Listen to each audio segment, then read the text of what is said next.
بنا للدعوة لله رب العالمين بنا للدعوة لله رب العالمين بنا للدعوة لله رب العالمين بنا للدعوة لله. السلام علیکم ورحمۃ اللہ وبرکاتہ. بسم اللہ والحمد للہ والصلاۃ والسلام علی رسول اللہ، اما بعد. موجودہ دور میں پریشانیاں بہت زیادہ ہو چکی ہیں اور اکثر انسان پریشان ہیں. کئی وجوہات پریشانیوں کی، اس طرف ہم نہیں جاتے.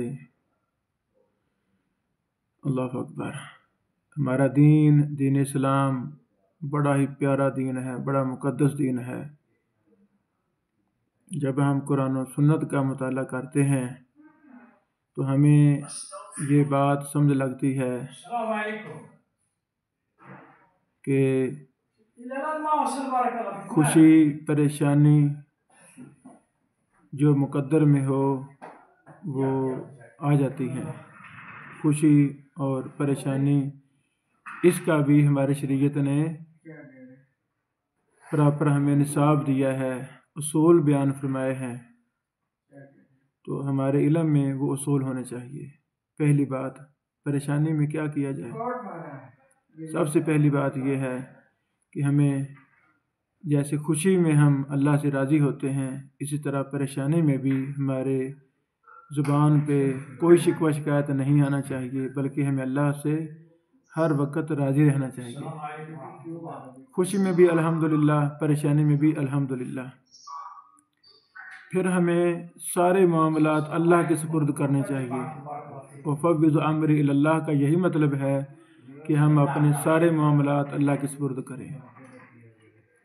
اللہ اکبر.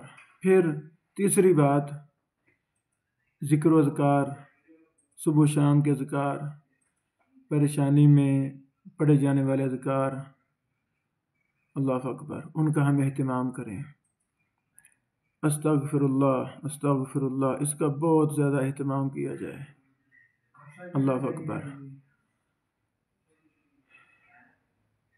نوافل میں، فرائض میں خشوع و خضوع کے ساتھ نماز کا اہتمام کیا جائے. قرآن مجید کی تلاوت کی جائے. اللہ اکبر. جو اپنا زندگی کا شب و روز ہیں ان کو قرآن و سنت کے مطابق کیا جائے.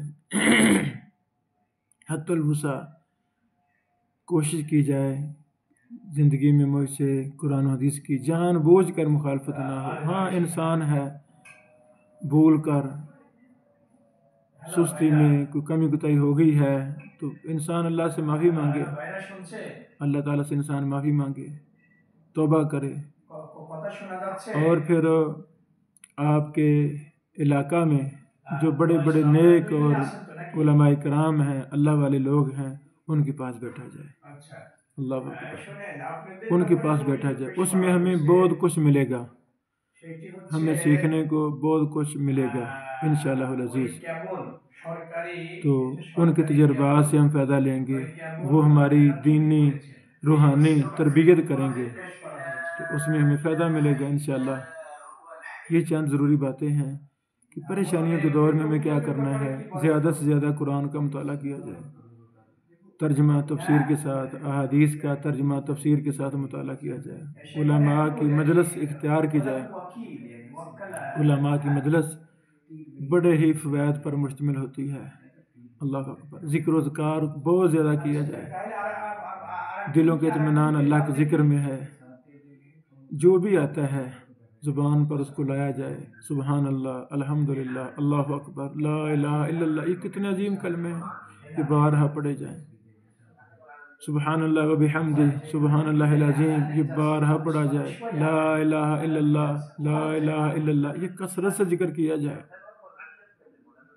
اپنی خوشی کو، اپنی غمی کو اللہ کے سپرد کیا جائے.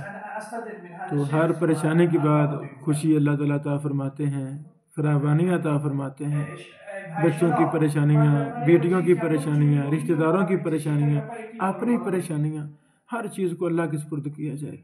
اور بیٹیوں کی پریشانیاں ہیں تو بیٹیوں کو، بچوں کو، رشتہ داروں کو قرآن و حدیث کے ساتھ جوڑا جائے، نماز کے ساتھ جوڑا جائے.